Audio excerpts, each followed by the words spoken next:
अमेरिकी राष्ट्रपति Donald Trump ने वेनेजुएला के राष्ट्रपति निकोलस मादुरो की गिरफ्तारी के बाद अमेरिका की योजना के बारे में बताया। उनका कहना है कि वेनेजुएला के तेल उद्योग पर काबू करने और नए सिरे से देश के विकास के लिए अमेरिकी कंपनियों को न्योता दिया जाएगा।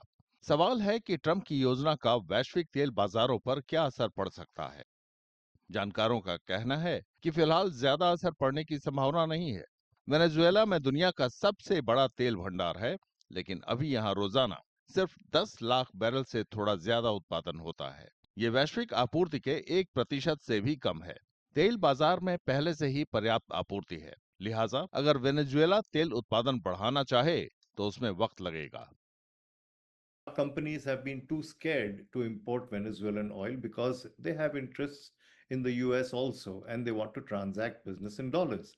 So, because of that, a lot of countries, most countries, have not been buying Venezuelan oil apart from China, Iran, couple of others. The Venezuelan, in fact, production has fallen and it is so low already that it will have a marginal impact on the oil market.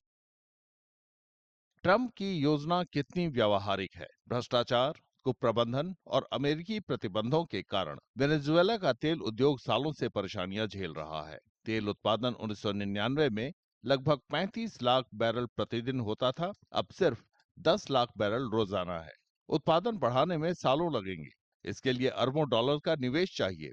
सवाल है कि क्या अमेरिकी कंपनियां मौजूदा राजनीतिक हालात में इतना बड़ा निवेश करेंगी? इस यक्ष प्रश्न का उत्तर अभी तक नहीं मिला है।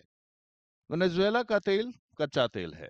इसका इस्तेमाल डीजल और डामर बनाने में होता है। वैश्विक स्तर पर डीजल की आपूर्ति कम है। दूसरी ओर कई अमेरिकी रिफाइनरियां ऐसे तेल को संसाधित कर सकती हैं। इससे सैद्धांतिक रूप से उत्पादन बढ़ाने और रूसी ईंधन पर निर्भरता कम करने में मदद मिल सकती है। लेकिन इस योजना से कई गंभीर कानूनी सवाल खड़े होते हैं। अमूमन अंतर्राष्ट्रीय कानून कब्जा करने वाले देश को दूसरे देश के प्राकृतिक संसाधनों का दोहन करने से रोकता है। हालांकि ट्रंप प्रशासन ये तर्क दे सकता है कि वो वैध सरकार की ओर से काम कर रहा है, लेकिन इस दावे का कानूनी आधार फिलहाल विवादों के घेरे में है।